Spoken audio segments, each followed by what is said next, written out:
On June 19, 1947, the heads of over 60 Soviet industrial ministries could finally breathe a sigh of relief. The new B-4 heavy bomber had begun flight testing. Confidence was so high that the Kazan aircraft plant skipped prototypes entirely and went straight into building the first batch of 20 aircraft. But for the 900 plants and suppliers working under Andrei Tupolev's design bureau, the real work was just beginning. Stalin had made this the country's top priority, and to make sure nobody forgot it, he put Lavrentiy Beria in charge. The order put the Soviet Union's most experienced designers to work copying a foreign aircraft instead of building their own. Tupolev's team had to abandon their promising Aircraft 64, which was already being tooled up for production. Factories across the country scrambled to get up to speed on technologies and materials they had never handled. Massive pressurized cabins, complex mechanical systems, and classified electronics looked at first like something close to magic.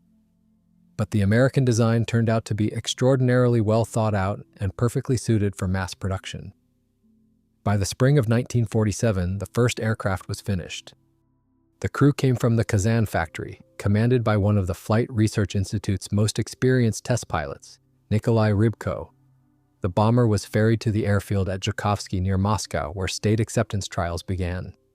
Handling turned out to be well within normal limits. Rybko summed the aircraft up while briefing Mark Galai, the newly assigned commander of the second bomber. The engines run fine. Controls are a bit heavy, especially in roll. Bottom line, to turn the yoke, you really have to muscle it around. As for the equipment, believe it or not, it actually works, at least the parts we've figured out how to turn on. The second and third bombers sped the program up considerably. Despite a brutal flight schedule, all three, along with the civilian derivative known as the Tu-70, took part in the annual Aviation Day flypast over Tushino in August 1947. Things were far from smooth. The third aircraft was lost to a sudden engine fire. Its commander couldn't make the runway and bellied it in, damaged beyond repair. The power plants caused the biggest headaches. They were more complex than anything Soviet industry had built before. The Ash-73 TK engines carried genuinely advanced electronics for the period, vacuum tube amplifiers running inside an automatic boost control system, and their turbochargers gave the test crews endless trouble. During one test flight, a crew under Sergei Antonov had a real emergency on their hands when the number 2 engine caught fire in flight. They shut it down and fired the extinguisher bottles, then tried to blow the flames out with a sharp side slip. The fire would not go out. Another engine started smoking, fuel and oil streaming from its nacelle. Even so, the heavy bomber stayed stable on 2 engines and the crew got it back onto concrete. On the ground, they found the master connecting rod had snapped on the number 2 engine. On number 3, the compressor had completely disintegrated, sending shrapnel through the fuselage, the fuel tanks, and the main fuel lines. Runaway propellers were the other recurring nightmare. On the second prototype, it caused a total engine failure. On the fourth aircraft, the propeller tore itself apart in flight, and the blades ripped through the wing and wrecked the adjacent nacelle. The test program pushed forward anyway. 2 more problems followed the bomber into squadron service. A run of severe accidents was traced back to failing engine mounts, and the only fix was to forge the components from a new chromoly steel. The exhaust system was just as stubborn. Designers had to redesign the stack 7 separate times right on the production line. The second prototype was first through the full test program, while Mark Galai took the last aircraft of the pre-production series. In 1948, the aircraft was officially designated the Tu-4. Late that year, Joseph Stalin personally signed off on state acceptance trials. The 13th Heavy Bomber Aviation Division was chosen to convert first, built around the 185th Aviation Regiment in Poltava. Crew training was run out of Kazan, where Soviet pilots already had extensive experience on American B-17s and B-24s. Liberators were used to teach crews how to handle a heavy aircraft with tricycle landing gear. In April 1949, the first Tu-4s arrived in Poltava. The Kazan Center kept turning out Tu-4 crews until 1955, when Tu-16 jets began arriving in numbers. On paper, the Tu-4 was very nearly the B-29 all over again. 4 Ash-73 TK radials, 2,400 horsepower apiece at takeoff, gave it a top speed around 350 miles an hour up high and a ceiling close to 37,000 feet. Climbing to that ceiling took the better part of an hour. With a useful bomb load, it could cover roughly 3,000 miles, and it took a crew of 11 to fly it and fight it. Every regiment that received the Tu-4 was designated a heavy bomber unit. The job was to destroy military and industrial targets deep inside enemy territory, flying from airfields in East Germany and across Eastern Europe. The heaviest weapons in the bomb bay were the Fab 3000 and the Fab 1500. Soviet bombs were named for their weight in kilograms, so that works out to 3 metric tons and 1.5 tons apiece. The aircraft could also carry chemical munitions filled with a thick mixture of mustard gas and lewisite that stayed lethal for at least 3 days. Naval regiments got half-ton and 1-ton armor-piercing bombs meant for capital ships, hardened fortifications, and moored mines. But the weapon the aircraft was really built around was the atomic bomb, still in its final stages of development. When visibility dropped to 0, the Cobalt radar took over. It could spot a large industrial facility from 60 miles out and pin down its coordinates to within 300 feet with a maximum range of 250 miles. Crews also used it for navigation, matching the image on the screen against their charts. It changed how the bomber fought, making accurate strikes possible at night and in weather that would have grounded the previous generation. Paired with a radio compass, a rangefinder that measured distance to the runway, and an instrument landing system, it also let crews put the heavy aircraft down on a 600-foot ceiling and a mile of visibility. All the new electronics brought their own problems. Ground crews needed more than technical knowledge. They needed finesse. To tune a radar receiver, the operator had to dial in peak current on the crystal detector, turn the knob a fraction too far, and the signal vanished instantly. The flight line had a saying for it. If there's no current in the crystal, the operator's useless. Some changes were pure improvisation. From the 19th production series, aircraft got an extra command radio. Simply because the airwaves around airfields were so crowded, there weren't enough clear channels left to control a large formation of bombers. Defensive fire control was rethought completely. From a single sighting station, one gunner could now control several turrets at once. Getting that system bore-sighted and fine-tuned, though, was brutal work. Mechanics working the airframe had it just as rough. Load-bearing bolts of high-strength chromoly steel were pressed in with so much force that the only way to get them out was to drill them out. Pulling the wing center section skin meant putting jacks under the wings first, or the wing could snap under its own weight. Still, the Tu-4 had its perks. Instruments and controls sat comfortably within reach. The pressurized cabin, straight off the American original, gave Soviet air crews a level of comfort they had never known. Bunks for rest on long flights, thermos containers with hot food, even relief tubes, and a sealed waste container to keep the air breathable. The aircraft earned genuine respect from its pilots right away. There's one upgrade worth stopping on. Series 30 aircraft received something called a navigation coordinator, a vacuum tube unit that continuously tracked coordinates and calculated distance traveled. It was the Soviet Union's first onboard computer. Back then, cybernetics was officially branded a pseudoscience in the Soviet Union, and the very idea of a computing machine raised eyebrows among party ideologues.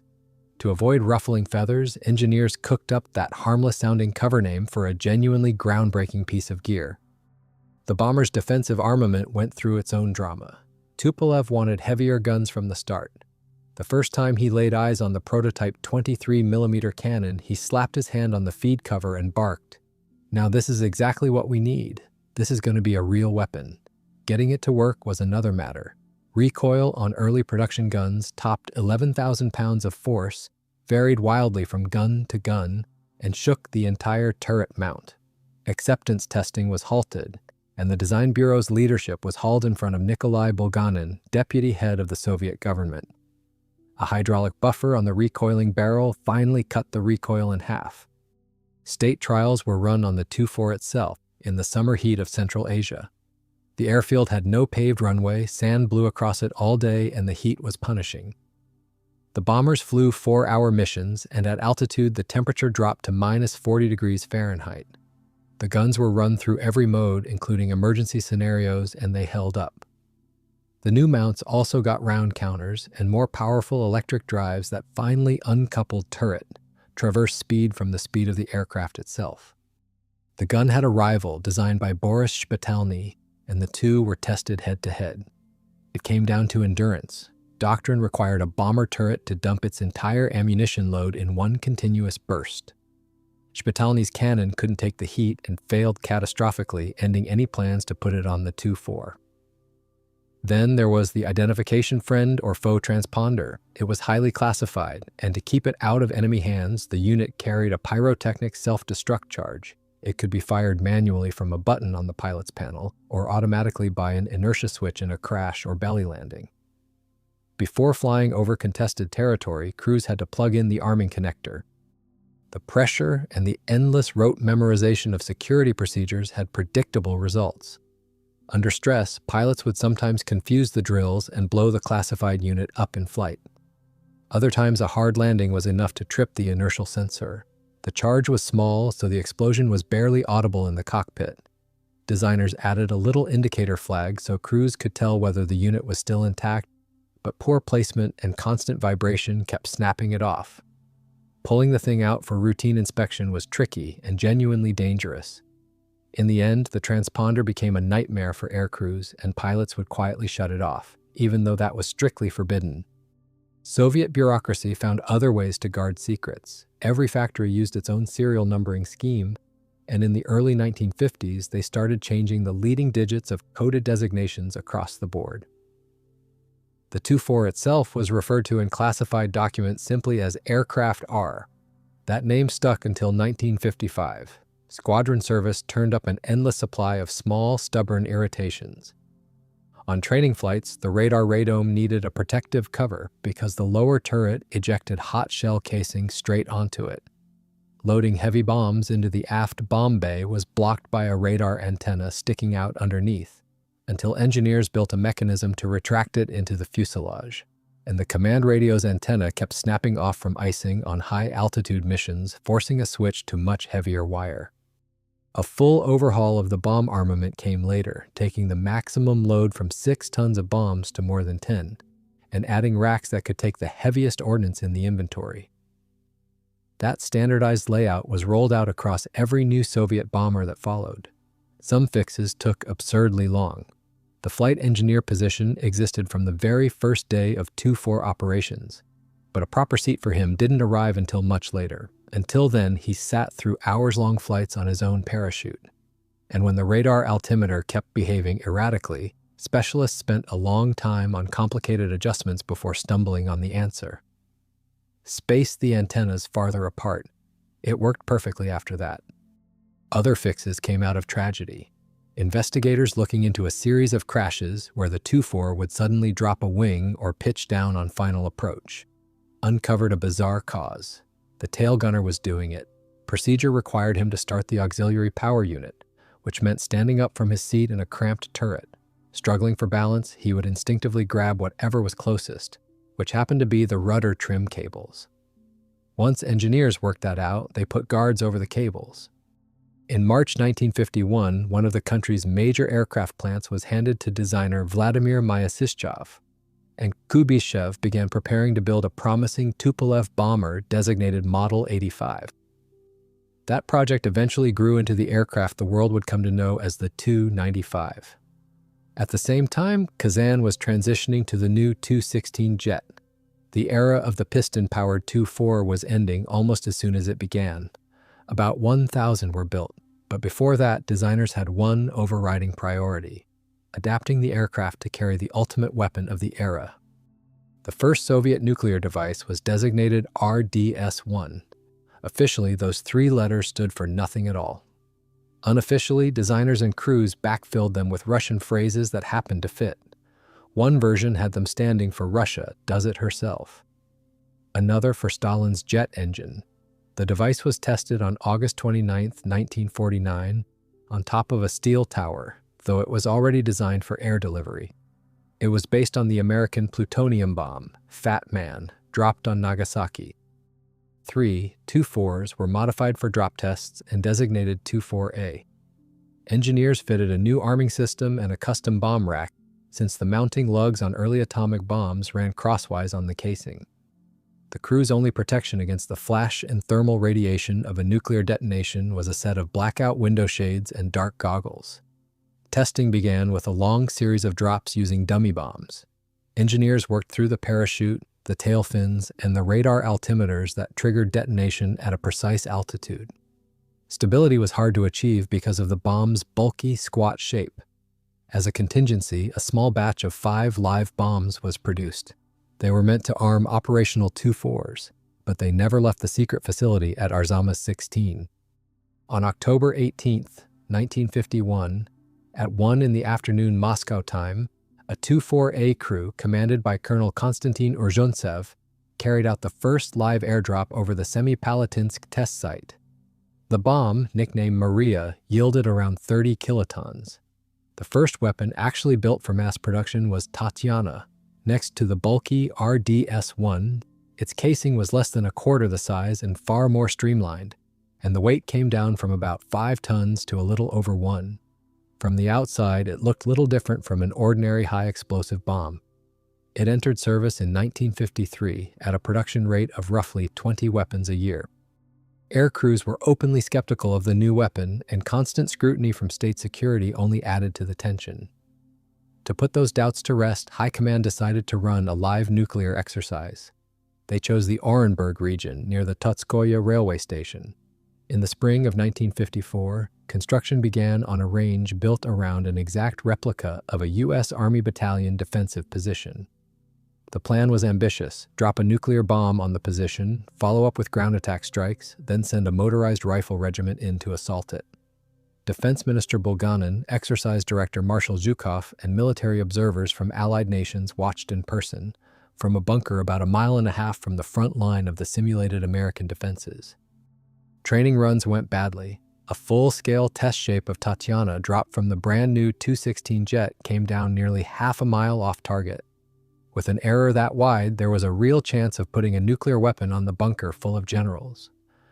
Leadership refused to take the gamble and swapped the jet for the older, more accurate Tu-4. The mission went to Captain Vasily Kutyryachev. Lieutenant General Sudets briefed him personally, warning in no uncertain terms that there was zero room for error. On September 14, 1954, a Tu-4A carrying a live atomic bomb took off. The bomber climbed to 26,000 feet, the absolute minimum altitude at which it stood any chance of surviving the shockwave, and settled onto its bombing run. Overcast forced the crew to work entirely by radar. Only at the last second did navigator Vasily Babets catch the target through a break in the clouds. At 9:33, the release button went down. Tatiana detonated a little over 1,000 feet up, about 300 yards off the aim point. As the mushroom cloud rose, MiG-15s swept in for attack runs, and Soviet infantry advanced out of their trenches to clear the target area. What they walked into was scorched earth with nothing left alive in it. What none of them knew was that after marching through it, they would spend the rest of their lives with illnesses nobody would explain to them. The government covered those illnesses up for decades. The flight crews were no exception.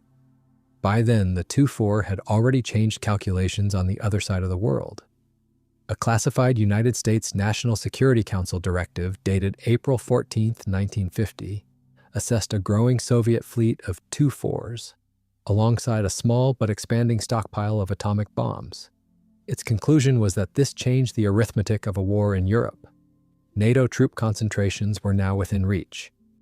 Long-range aviation had a problem of its own, though. The Tu-4 simply didn't carry enough fuel to reach most of Europe, let alone the British Isles. In 1948, the government ordered work on in-flight refueling. Test pilots Igor Sholest and Viktor Vasyanin came up with an unusual wing-to-wing method, where the hose ran along the main spar, and the tanker's bomb bay stayed free for fuel tanks or bombs. It was light and simple, but it demanded far more from the pilots than a conventional hose and drogue. It entered service in 1951, though equipped aircraft stayed rare. Escorting the bombers was a harder problem. Design bureaus led by Tupolev, Mikoyan, and Yakovlev came up with a system called Burlaki, named for the men who once hauled barges upriver on ropes. A Tu-4 was fitted with 2 long cables ending in towing couplers. Once at altitude, it reeled them out, and fighters would come up from behind, extend harpoon-like probes, latch on, and shut down their engines. Under tow, a MiG-15 with drop tanks could reach nearly 2,500 miles. But with the engine off, the fighter's cockpit heater stopped working and the pilot froze. And the drag was so high that the Tu-4's own engines badly overheated, which meant it couldn't keep formation with other bombers. The whole idea was scrapped. The Navy had a different problem: heavily defended, fast-moving warships. The answer was the K-1 Kometa system. A modified bomber, the Tu-4K carried 2 cruise missiles on underwing pylons. Alexander Nadashkovich led the work on the launch aircraft, and the Cobalt radar was reworked so that in guidance mode it formed a narrow, tightly focused beam. The crew searched, locked onto a target at about 50 miles, and fired. The missile rode the beam, keeping aircraft, missile, and target on a single line, until at 12 miles its own seeker took over. The first fully autonomous launch, in the spring of 1952, failed outright when the missile lost the beam and went into the sea. After painstaking work, they got 8 direct hits out of 12. On November 12, 1952, a Tu-4K crew hit a real naval target and the system entered service. Several dozen late production bombers were converted and sent to 2 naval regiments in the Black Sea Fleet. The Tu-4 also carried the most interesting guided weapon of the period. A television camera was mounted in the nose of a heavy glide bomb, broadcasting the target straight to a monitor in the cockpit. Watching the screen, the crew steered the bomb by radio command. Accuracy improved dramatically, and strikes became far less weather-dependent. The program was canceled anyway, and Tu-4 regiments never fielded it, though crews in several units had already started training. Reconnaissance was one of the aircraft's primary roles from the start. The bomb bay's sheer volume was an advantage, swallowing film magazines that held up to 195 frames of 12 by 12-inch film. In the early 1950s, the Recon version picked up a signals intelligence suite that could locate enemy radars and jam them with noise. It could also carry a dispenser that flooded enemy radar screens with chaff, thousands of foil strips, and metal-coated glass fibers. Crews were not thrilled. They especially hated the bulky radar hunting gear, mainly because it was installed exactly where the crew bunks used to be on long flights. At altitude, the camera lenses iced over and the film turned brittle and lost sensitivity. They never fully solved it, which didn't stop deployment. Every air army, the Soviet equivalent of a numbered air force, formed a long-range reconnaissance regiment on Tu-4s. And by some accounts, in late 1951, an entire squadron ran maritime reconnaissance off the Korean peninsula.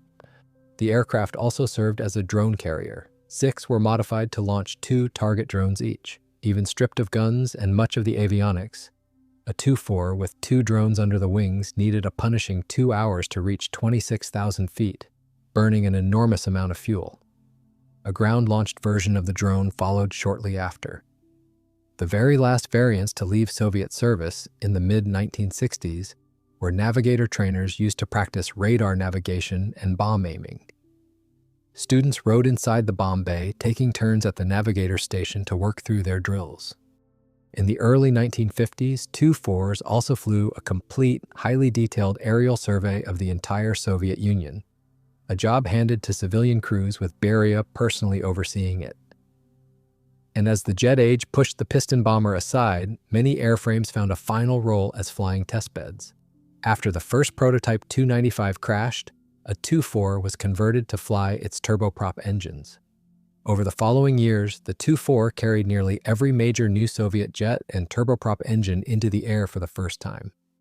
There was one last grim use for the airframes.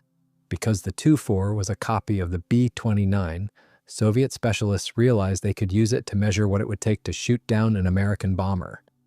They mounted one in a rig that simulated flight loads and fired live 37mm rounds into it. Their conclusion, debatable then and now, was that a single hit in the center wing section would bring down a B-47. Other airframes were used to test the destructive effects of nuclear weapons. The Tu-4 was the first Soviet strategic bomber, and it was exported to exactly one country. In 1953, Beijing received 25 of them.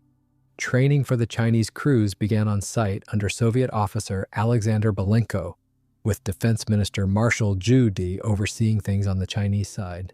The assignment opened with an official reception hosted by Mao Zedong. During the meeting, the Soviet officers were shown a Taiwanese newspaper. It laid out the exact purpose of their visit, printed a photograph of Belenko, and offered a large cash bounty for his head.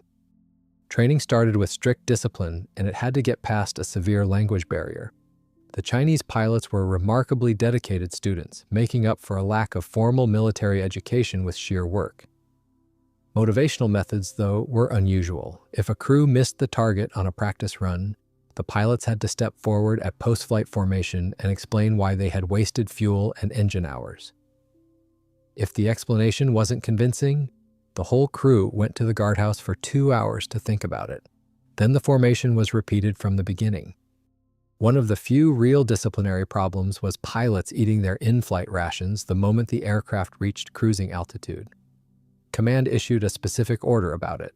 From then on, the chocolate everybody wanted could only be eaten after the bombing run, after checking in with the command post and range control, and only if the bombs had hit dead center. The region was heating up fast, war was raging in Korea, and the conflict around Taiwan showed no sign of slowing. Before the Chinese crews had even finished training, Tu-4s were flying combat missions against targets on the island. Official flight logs disguise them as training flights with live bombing practice at the Taiwan Island range. Early on, experienced Soviet pilots led these sorties. The Chinese appreciated the instructors. Belenko got a car of his own. When he returned home in 1954, he was awarded the Order of the Red Banner with a citation reading for length of service, despite having at least 4 combat missions over Taiwan behind him. The Tu-4 was supposed to become China's nuclear strike platform, but the program dragged. In 1957, the Soviet Union began handing over data on the more modern Tu-16, and it looked like the old bomber was headed for retirement. Then relations between Moscow and Beijing cooled, and the Great Leap Forward slowed the adoption of new aviation technology to a crawl. The aging bomber ended up with an unexpectedly long service life. The biggest obstacle was a critical shortage of original engines. Chinese engineers found a clever way around it. In the mid-1970s, the surviving bombers got new engines entirely, power plants lifted from the Y-8 transport, an unlicensed copy of the Soviet An-12. 4 turboprops, 4,250 horsepower each at takeoff, bolted onto a 1940s airframe descended from the B-29. By then, it was useless as a strategic bomber. In 1978, several aircraft were converted to air-launched drones, and another became a testbed for airborne early warning and electronic countermeasures. As late as 1991, at least 15 were still on the books with the Chinese Air Force. 2 of them in China and 1 in Russia ended up as museum exhibits, closing out the story of this bomber.